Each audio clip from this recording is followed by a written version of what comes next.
Buenos días a todos. Perdón porque voy a hablar en castellano. Intentaré hacerlo despacio. Y la idea es que Enrique y yo, en estos minutos, logremos trasladaros nuestra visión de cómo desplegar la IA generativa en una organización, tanto a nivel interno como a nivel externo, y cuáles son las claves. Entonces, sin más, empezamos. Vamos, adelante.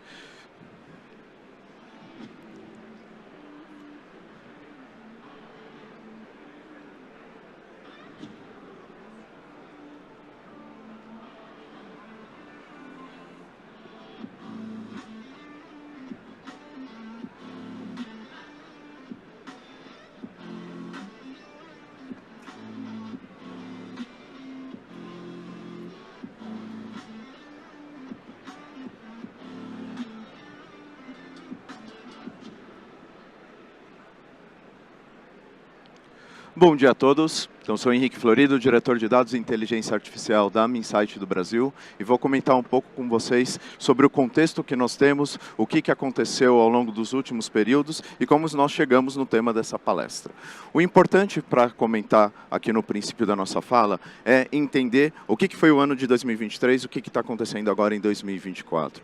2023 foi o ano da experimentação. Muito se falou de IA generativa, muitos modelos foram provados dentro das companhias, colocamos diferentes tipos de aplicações para dentro do ecossistema corporativo, mas isso teve um escopo e perímetro limitados. 2024 é o ano da consolidação dessa tecnologia. E com essa consolidação, nós temos 4 vértices aqui que precisamos entender e tratar dentro das empresas. Primeiro é a temática da normativa. Hoje, a gente tem tanto as normativas do setor, as normativas legais, existem os projetos de lei para a regulação de IA em diferentes âmbitos, globalmente e também localmente, e além de todo o processo de aprendizado, de governança dessas aplicações. Há a questão da descentralização. Muitos modelos foram fomentados por áreas de negócio, isoladas de uma arquitetura, isoladas de uma capacidade de escalonamento. E isso levou o quê? A um cenário onde era preciso governar diferentes tipos de aplicações em diferentes âmbitos. Temos toda a temática do escalonamento. Você desenvolver um piloto é muito diferente de você desenvolver uma aplicação que leva para dentro da companhia algum poder decisório ou que você consegue incorporar dentro de um ecossistema complexo de aplicações. E tem também a temática da segurança e da privacidade. Aqui a gente está falando todo o toque que a gente tem do ambiente de cibersegurança com as aplicações de IA generativa. A camada de ataque, ela é amplificada, e isso também deve ser tratado. Esses 4 vértices, quando a gente tratou todos esses temas em 2023, ainda eram muito embrionários. Hoje, a gente vê isso crescendo.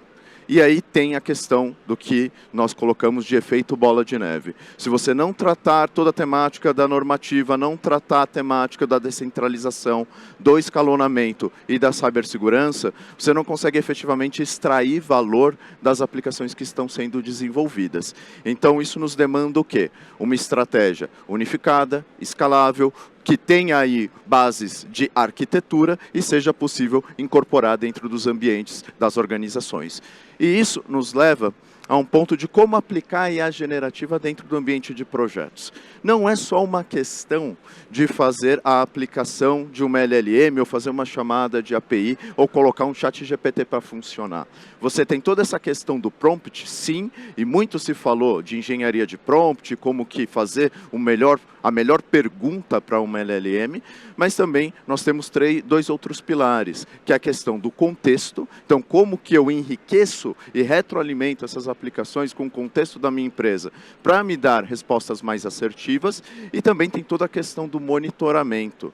Você precisa ter formas de garantir que a resposta está sendo assertiva, que a base de treinamento está correta, que você não tem aí um decaimento do grau de acurácia. Isso quando você fala no ambiente de projeto, você está falando de, ok, estou desenvolvendo uma aplicação, estou tratando desses 3 pontos, eu tenho isso coberto. Mas o projeto não é a organização. E aí a gente passa para o outro ponto, que é como que as organizações precisam tratar isso. É muito mais do que só o prompt, só o contexto e só o monitoramento. Nós estamos falando aqui de ter uma metodologia que seja capaz de identificar valor, de identificar qual que é o caso mais relevante para a aplicação de IA generativa, como que eu vou governar, como que eu vou medir o resultado. As arquiteturas, elas têm que ter o referencial. Eu não posso aplicar ali, como a gente comentava no primeiro slide, temas descentralizados para depois chegar numa aplicação robusta de IA generativa. E depois vem toda a temática de metodologia, de ter talentos que tratem IA generativa. Hoje isso é um fator super relevante, há uma escassez desse tipo de profissional no âmbito mundial. E também como que a gente faz isso ser introduzido nos modelos de governança de TI e de negócio.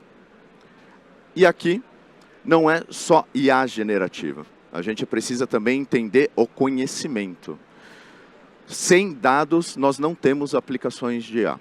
E se nós não tratamos a jornada do dado, ou como que esse dado ele é entendido como conteúdo, se eu não faço uma curadoria desse material, faço as limpezas, tenho a analítica e a estatística desse material, pouco produtivo efetivamente eu vou ter o meu agente de IA ali no final. E aqui, pessoal, quero passar um exemplo para vocês justamente desse governo do conhecimento. Isso aqui é um exemplo de uma utilities, mas é aplicável a qualquer cenário que possua contrato, onde eu vou fazer qual caminho? Eu vou pegar um material bruto, um dado bruto, desestruturado, em diferentes formatos, com diferentes tipos de informação, e através de também inteligência artificial, mas também de ferramentas analíticas, fazer a filtragem, a melhora desse conteúdo, a melhora da qualidade para ter esse material sendo processado efetivamente por aplicações de inteligência artificial. E qual que é o grande ponto aqui? Eu estou tratando a informação antes de ela ir para o agente generativo. Para quê? Para ter a resposta mais eficaz, para ter um resultado mais interessante para minha companhia. Toda essa temática de extração de dados, como que eu faço essa identificação, a gente consegue fazer isso antes de fazer o tratamento com IA generativa. E vai ter um ponto aqui super interessante que a Natália vai trazer na sequência para a gente, que são os agentes de agentes e como que a gente pode ter toda essa tratativa multimodal dentro do ambiente de inteligência artificial. Então, o vídeo ele segue com esse exemplo de como que a gente faz, por exemplo, a validação e cruzamento dessa informação com o CRM, porque isso também é um fato super importante. E a generativa ela não existe isolada dos outros componentes da organização. Tem que se buscar aí a sinergia das diferentes ferramentas que existem dentro da empresa. Bem, passado esse capítulo, e entendido essa temática da gestão do dado, eu convido a Natália para dar continuidade aqui na conversa, explicando para vocês essa questão do olhar externo e do olhar interno da inteligência artificial.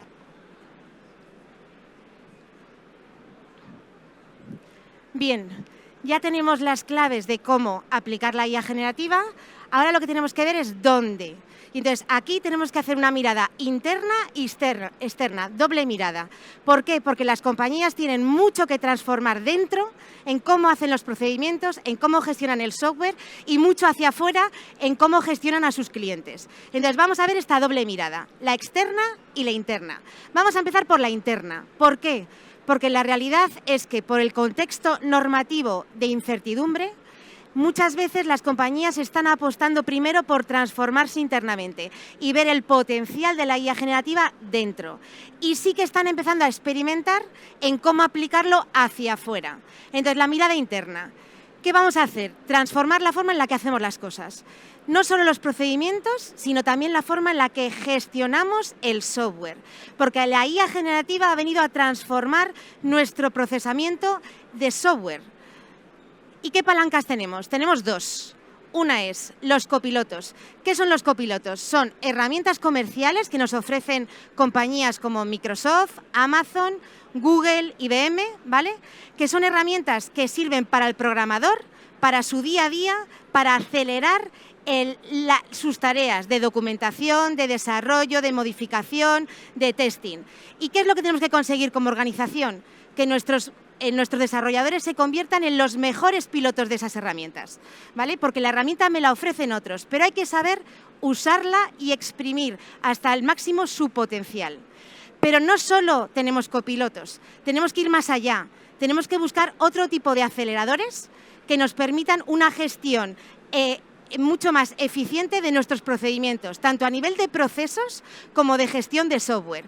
Y aquí nosotros apostamos por lo que llamamos aliados. ¿Qué son los aliados? Son pequeños aceleradores de RPA, de robotización y de inteligencia artificial, tanto generativa como más tradicional, que lo que me van a ayudar es acelerar una tarea concreta.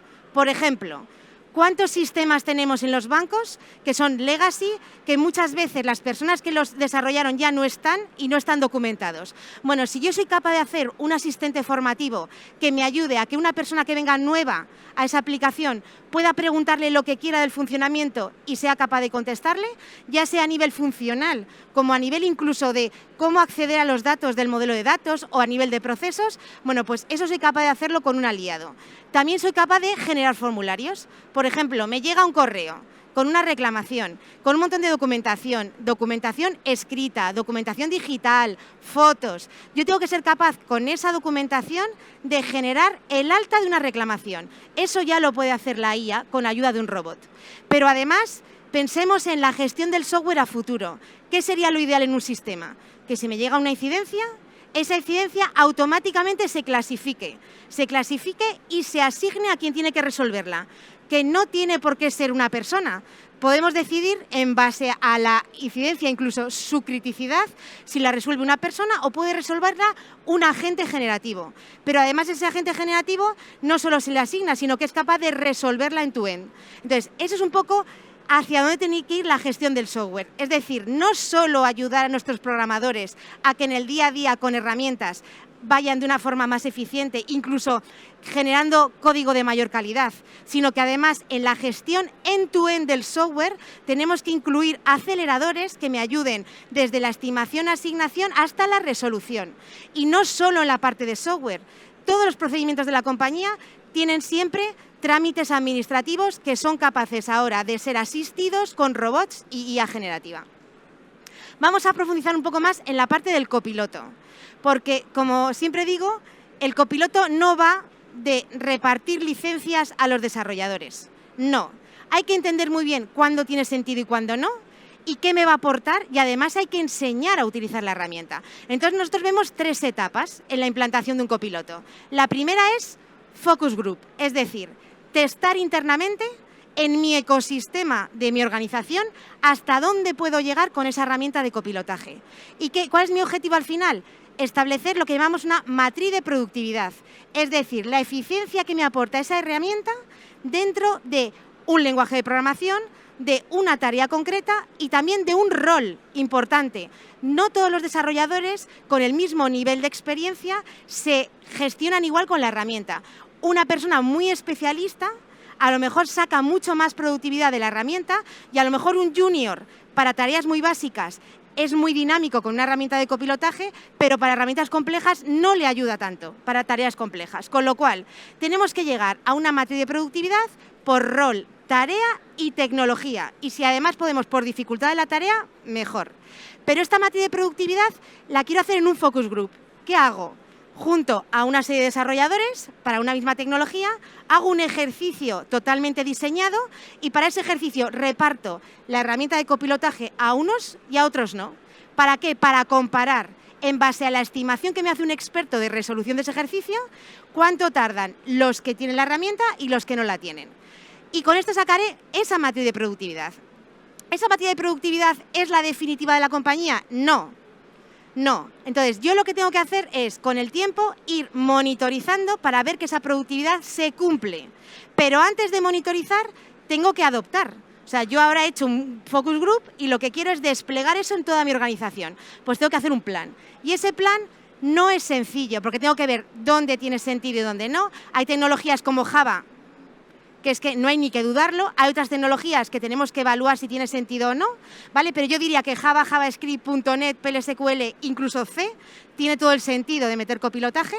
Y además hay que ver qué implicaciones tiene implantar esa herramienta, porque muchas veces tienen que cambiar el IDE de desarrollo en los desarrolladores y eso requiere tiempo de adopción y cariño. O sea, hay que ayudarles, hay que acompañarles, ¿vale? Porque incluso puede haber cierta resistencia a ese cambio.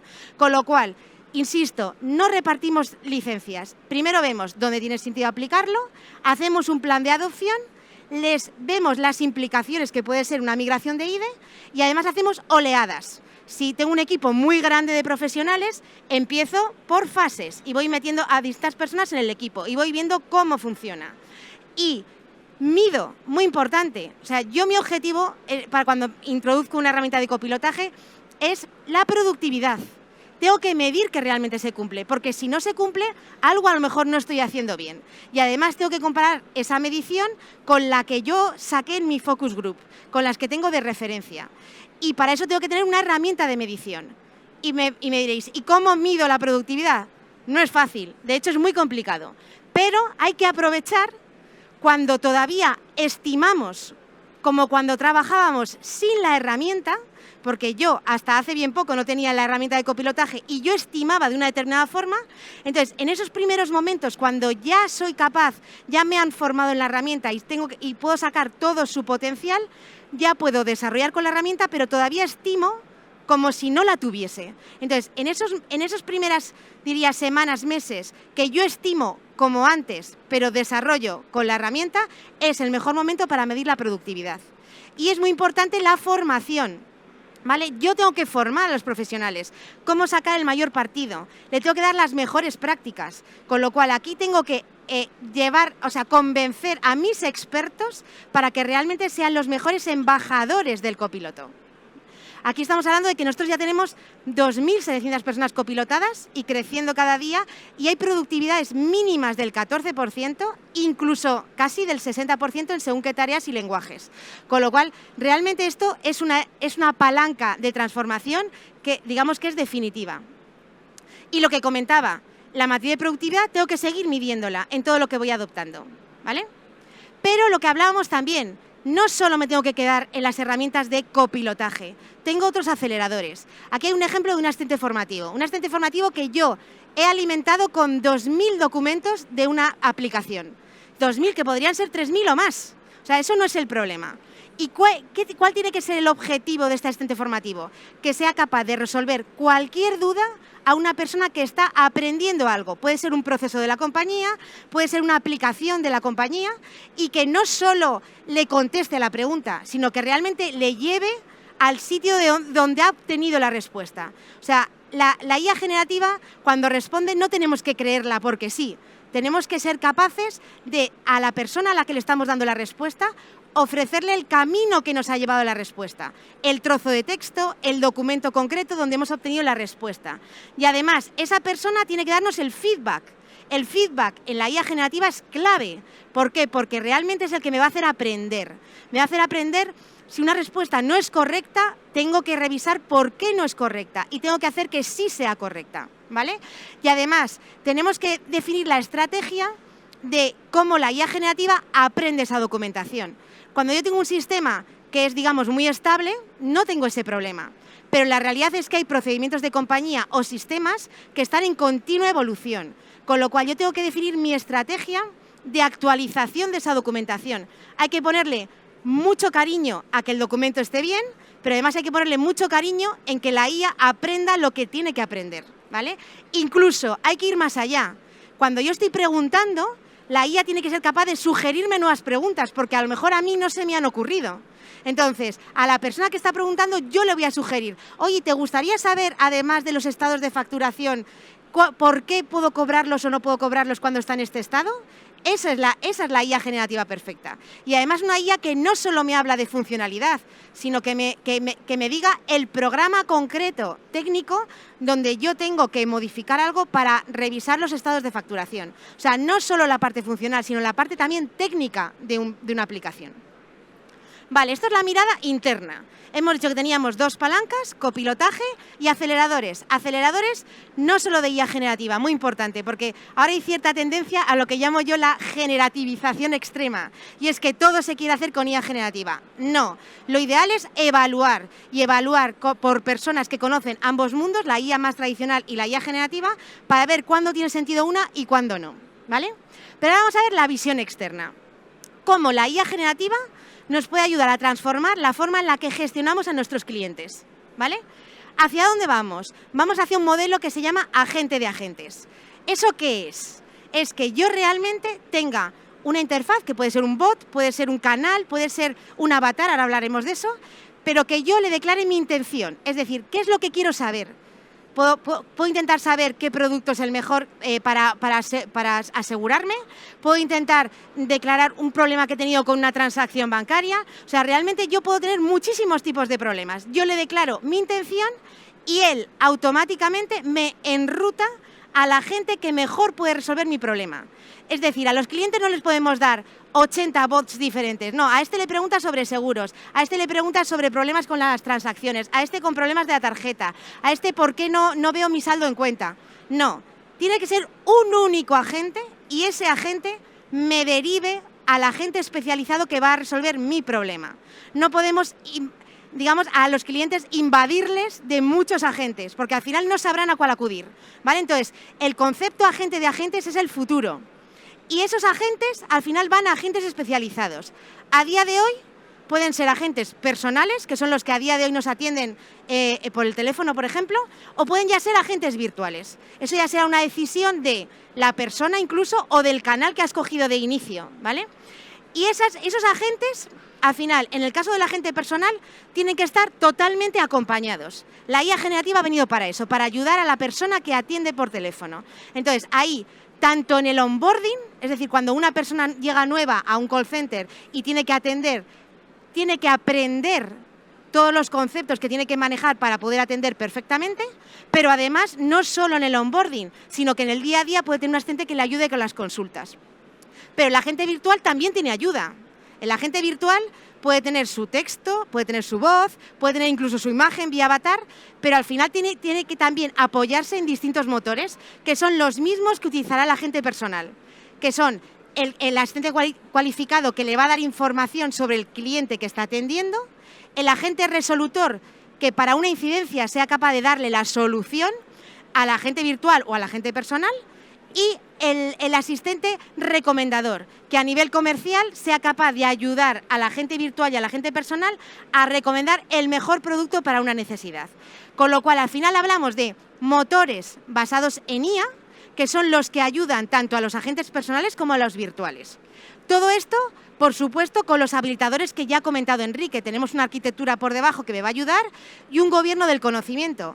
Importante, el conocimiento, si no es bueno, la IA no va a ser precisa, con lo cual hay que cuidar mucho ese conocimiento. Pero además tenemos una capa de monitorización, que también decía Enrique que es crítica, muy crítica, no solo porque me puede ayudar a patrones de acción-resultado o incluso a identificar incidentes masivos que empiecen a llegar incidencias del mismo tipo y me escale ese patrón. No, es un tema también de calidad. Es verdad que la calidad no la voy a medir igual en el agente personal que en el agente virtual, pero voy a medir la calidad. ¿Cómo puedo medirla en el agente personal? Bueno, pues un análisis conversacional. A día de hoy hay personas escuchando grabaciones de llamadas que pueden ser de 20 minutos para evaluar si le ha atendido bien a una persona o no, o si ha seguido un determinado protocolo. Eso a día de hoy la IA lo hace de forma automática y en segundos. Con lo cual es muy importante este tipo de análisis de calidad también tecnificarlos. Pero también en la parte de agente virtual tenemos una necesidad de monitorizar. No solo el feedback, que hemos dicho que era crítico, sino también tenemos que monitorizar el rendimiento. Estamos hablando de IA en tiempo real, que tiene que responder, que tiene que funcionar. Pero además también, incluso según la regulación, nos van a obligar a monitorizar lo que llaman vulnerabilidades. Y es que si el agente virtual se está comportando con algo relacionado con, por ejemplo, con odio o violencia, lo tengo que detectar en tiempo real. Con lo cual es muy importante que haya una monitorización en caliente de cómo se está comportando el agente virtual. Y hablábamos de ese agente virtual, ¿vale? ¿Qué nos ayuda a la IA generativa? Nos ayuda a utilizar canales menos tradicionales. Y hablamos de momento de texto, ¿vale? Texto. Pues las herramientas colaborativas, como puede ser un Teams, bueno, pues puede ser el canal perfecto para resolver problemas de empleados o ciudadanos o incluso de clientes. Pero el WhatsApp, a día de hoy ya hay muchas compañías que se están lanzando a que vía WhatsApp puedan hacer preguntas sobre, por ejemplo, cuestiones que están publicadas en la web corporativa, que son públicas. Bueno, pues ya el WhatsApp. O vía bot, que es más tradicional. Esto, digamos que es la visión del agente virtual, texto. ¿Qué están ya algunas compañías implementando? Bueno, pues están creando lo que llaman la voz corporativa. Y es crear una voz sintética que sea la que siempre atienda a los clientes. Entonces, ese tipo de iniciativas ya dan un paso más en la atención y es ya no solo te atiendo vía texto, sino que tengo una voz que es imagen de compañía, que es la que siempre vas a escuchar, pero incluso puedo buscar una imagen de compañía. Y aquí podríamos presentar a Alicia. Alicia podría ser la persona que atienda, por ejemplo, a bancos para pymes y autónomos, para pequeña empresa y mediana empresa y autónomos. ¿Por qué no? Y que sea la imagen de lo que sería el banco para este sector. Esta avatar podría tener una historia que además tenga su propio Instagram, que pueda tener su propia cuenta de X, que además pueda comentarlo, pueda hacer comentarios, pueda ver no solo ir contando novedades del banco, sino que también ir contando la experiencia de ella como una autónoma, como cliente de un determinado banco, que incluso me pueda contestar a dudas reales. Es importante que tengamos en cuenta que tienen que contestar en tiempo real, ¿vale?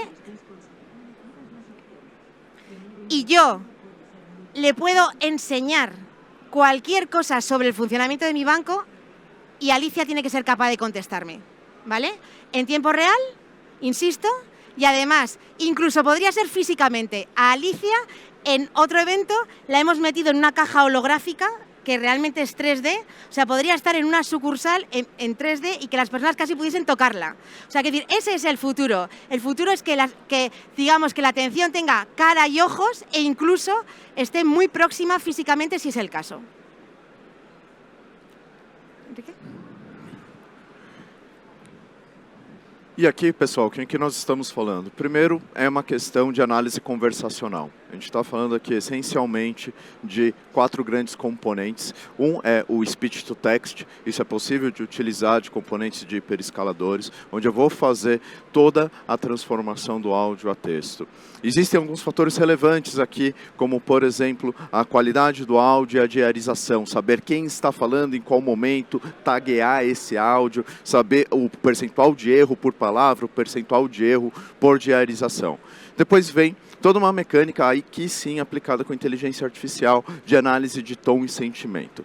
Há diferentes tipos aqui de análise que são realizadas, mas de forma geral, sentimento, emoções e depois a gente passa ali para uma classificação de tonalidade da chamada, se ali é um heavy caller, se está numa chamada atritada, e depois o modelo de propensão, que trata o quê? Se vai ser uma chamada que vai ter uma propensão à reclamação.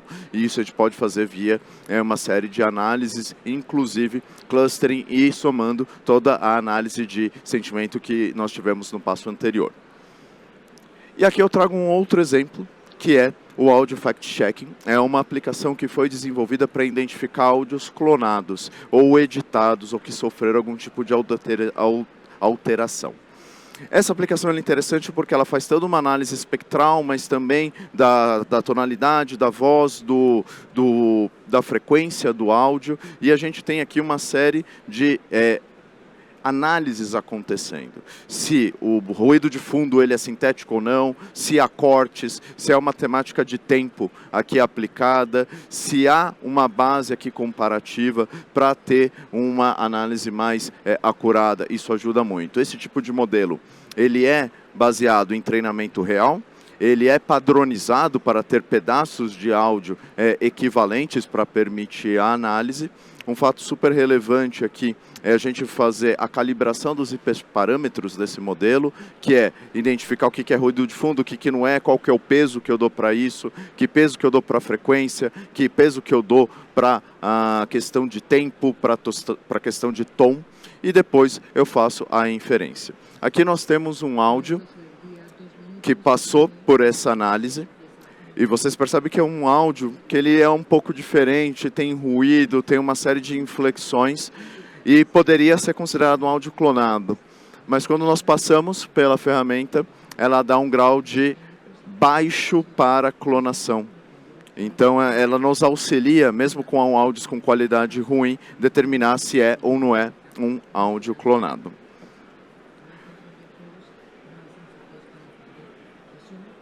E pessoal, gostaria muito de agradecê-los pela presença e convido vocês a visitarem o nosso stand, está aqui ao lado, e também baixar o informe global do Ascendant, o estudo que nós fizemos com a temática do grau de maturidade de adoção da inteligência artificial. Muito obrigado a todos, tenham um bom dia. Muchas gracias.